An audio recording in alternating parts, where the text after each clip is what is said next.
Ayan na guys, ito na yung resulta sa kaka-reels, no. Ayan, may nakita akong nagre-reels. Ayan, niluto niya, oh. Masarap. Gamit niya yung, sweet potato.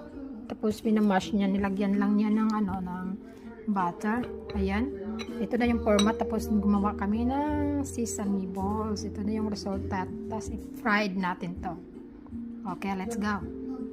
Okay, fried natin, guys.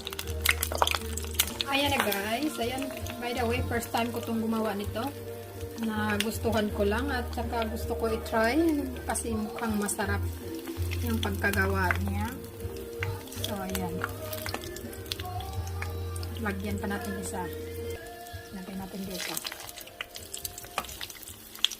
Alright, hintayin lang natin mag golden brown.